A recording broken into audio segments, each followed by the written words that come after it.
हनुमान जी के अंजना के पुत्र के रूप में आने की कई कथाएं हैं महाराज, और कोई कथा गलत नहीं है।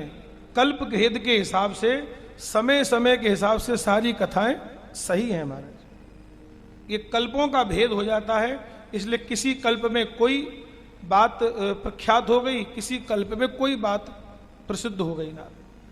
अब मैं आपको दो तीन कारण सुना रहा हूं और आशा करूंगा कि आप लोग हनुमान जी के जन्म की कथा बड़े प्रेम से, भाव से सुनेंगे महाराज।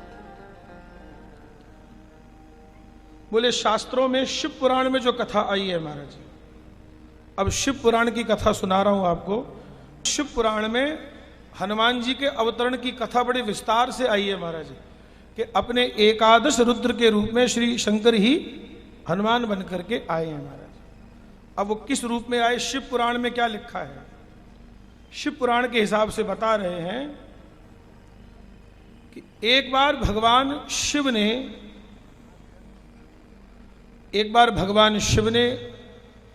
भगवान नारायण से प्रार्थना करी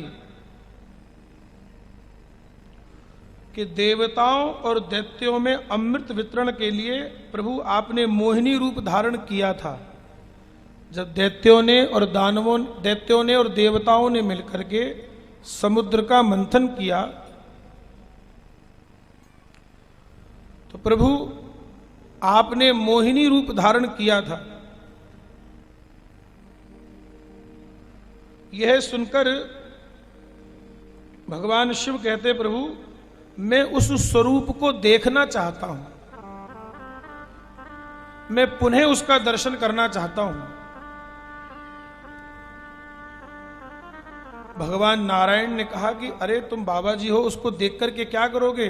क्यों स्त्री के चक्कर में पड़ रहे हो? तुम्हें क्या करना है उस रूप को देख करके? देवादिदेव महादेव, आप योगियों के उपास्य हैं, आप मदन का दहन करने वाले हैं, आप स्त्री अवतार देख करके क्या करेंगे? उसके लिए आपका कोई महत्व नहीं है। भगवान नारायण मना कर रहे हैं, बोले आप काम को जलाने वाले हैं, आप काम का मर्दन करने वाले हैं, आप स्त्री वेश देख करके क्या करेंगे? आपके मतलब की बात नहीं है।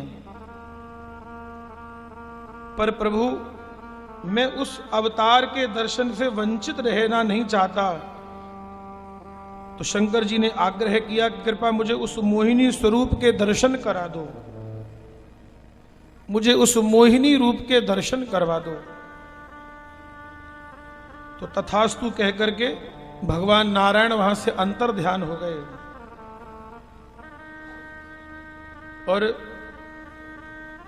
अचानक ही क्या देखा कि सर्वत्र मनोहर पर्वत और सुरम्य वन और पार्वती सहित भगवान शिव सुखद अनुभव कर रहे हैं और पूर्णतः बसंत छा गया। नए नए कोमल पत्ते निकले आए, सर्वत्र पुष्प खिल गए। सहसा पवन का झोंका आया और जैसे बिजली सी कौंध गई और वहां पर एक सुंदर स्त्री का दर्शन भगवान शंकर ने किया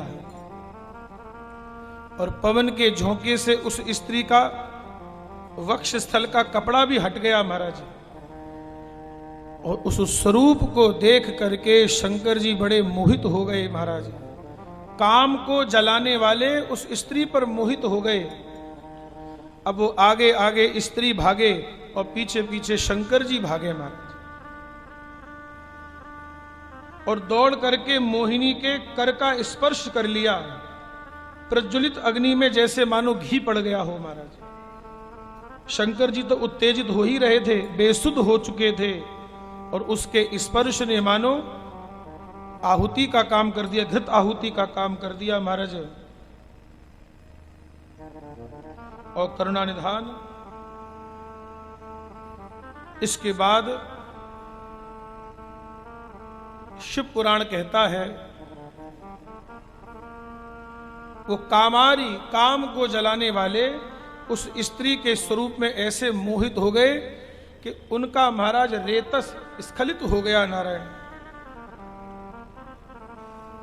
उस रेतस के स्खलित होने से, अब भगवान शंकर का रेतस वीर्य अमोघ है, वो कभी नाश नहीं हो सकता महाराज।